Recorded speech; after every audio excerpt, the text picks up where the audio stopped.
So when did you say you got into Factorio?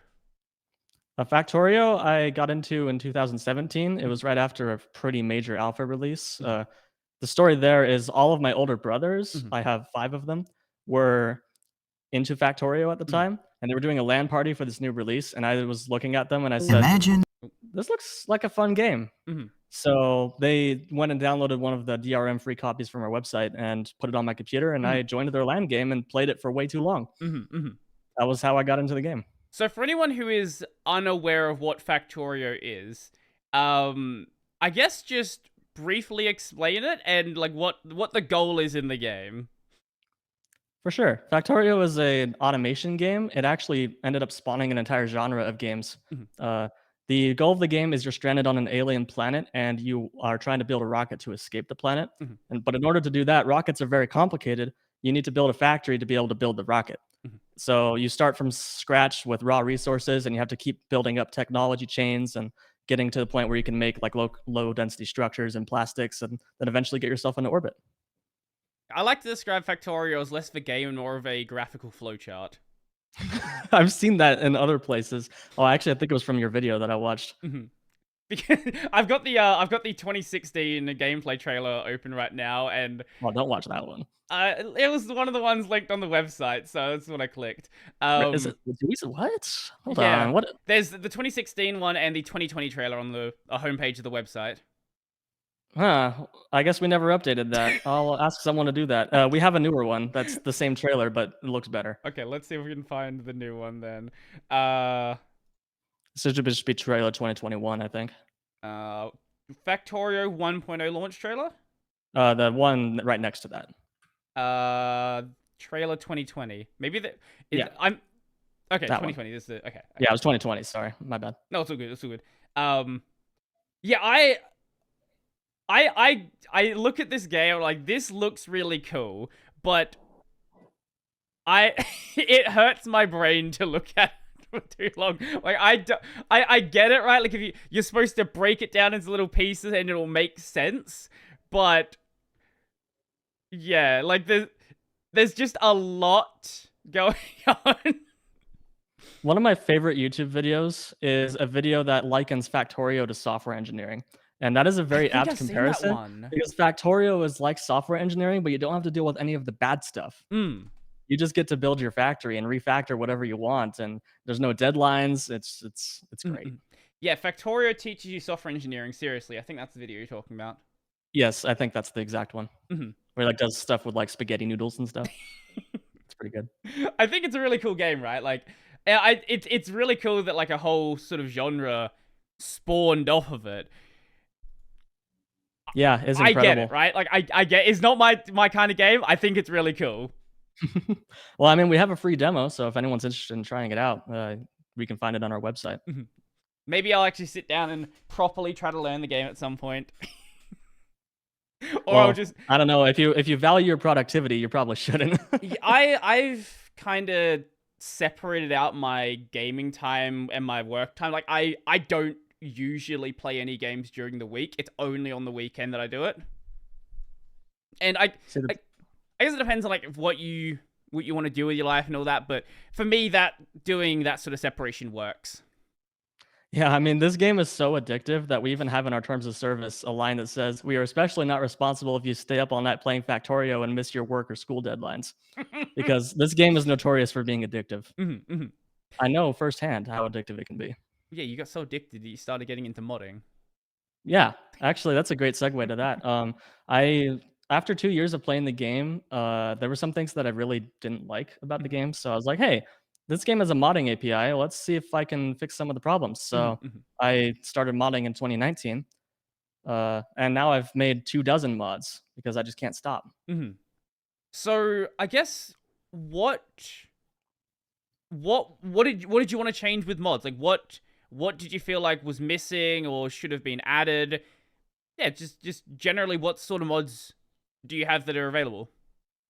Most of my mods are quality of life Mhm, and utility mods. For example, one of them is called train groups, which mhm, means when you set a schedule on a train, you can add it to a group, and mhm, any other trains in that group will get the same schedule, and any modifications will apply to all of them. mhm. Excuse me. That's just a quality of life feature because you could do the same thing by copy pasting the schedule between all your trains, but Right. it's a lot less convenient. So it's a really nice way to just be able to bulk do things like that. Mhm. And fortunately, in the upcoming update, train groups are now part of the base game, so it's going to Hmm. be available for everybody. It's things like that, things that make the game easier, less friction, Mm. are most of the mods that I've made. Right, right. I'm seeing things in here like one from 3 years ago, better alert arrows, cursor enhancements, task lists, hyper visualizer, a stat GUI. Is there still another stat GUI in the game? Because that seems like a pretty We haven't added anything like that. No, okay. you can get the same information through the console, like Mm. just slash evolution or Oh, something like okay, that. okay, But this just makes it available all the time. okay. So yeah, yeah, it's pretty much just all like making I don't know if I'd say the easier is the correct like way I would describe it, but definitely less friction for sure. I do think quality of life stuff is always important. There's a I guess it can be hard. It can be hard to see what quality of life stuff is important. Like if you're developing the game, right? You have a very deep understanding of how the game works. It's the same thing with any other software, right? You have a deep understanding of all of the intricacies of how things fit together.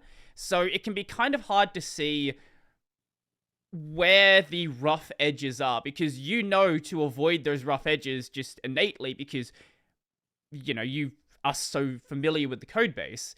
So it's always useful to have someone who at that time, I guess you were outside of the development of the game, who Mhm. can sort of see it from a different perspective. Yeah, for sure. That's been a really great boon for having such a good modding integration. Mhm. I would firmly believe that if we didn't have such a good modding API, Factorio would not be relevant today. Mhm. Because the game is fun by itself, but there's a lot of content mods that extend the replayability to practically infinite heights. Mhm. There are some people I'm watching on Twitch that have games of giant mod packs that are going for 1,000+ hours on a single game. Jeez. It can get quite ridiculous. Well, that's the same thing.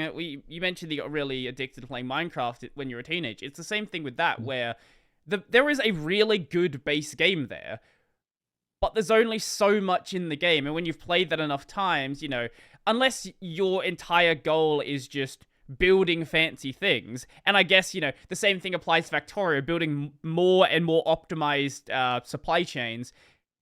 But at some point, you want to do more. You want there to be a further tech tree to go down. You want there to be different routes you can take to get there. And the same thing applies to Minecraft, where because it has such a powerful modding community and powerful modding API, it's allowed that game to really stay not just relevant, but as massive as it's always been. In some cases, that game's bigger than it ever was. Oh yeah, I think Minecraft's the single biggest video game ever made. It definitely sold the most copies, but I don't know what their like current player count is. They don't publish those Yeah, numbers. I don't But pay attention anymore. judging by, I know during COVID things popped up like really high with like Minecraft Oh yeah, YouTubers. COVID wrecked a lot of things. Mhm. In a lot of ways that Mhm. we could spend an hour talking about that by itself. But But it definitely made and if you existed in a digital environment for a lot of things, especially games and media, like a lot of those, because people just had a lot more free time, there were a lot more people trying things out, and a lot of things just got suddenly a lot more popular. exactly, one thing about COVID that actually was a benefit for me Hmm. is I wouldn't have this job if COVID hadn't happened. Hmm. Because before COVID, Wube, the company I work for, was not very into remote work at all. Hmm. They had, I think, just one that I can recall person who was working remotely, and everyone else was in the office. Hmm. But after COVID, we realized that remote work works fine for us. So I'm able to work for them, even though they're in the Czech Republic and I'm in the US. Hmm. Uh, I wouldn't have this job if that hadn't happened. Hmm. So there's silver linings and everything.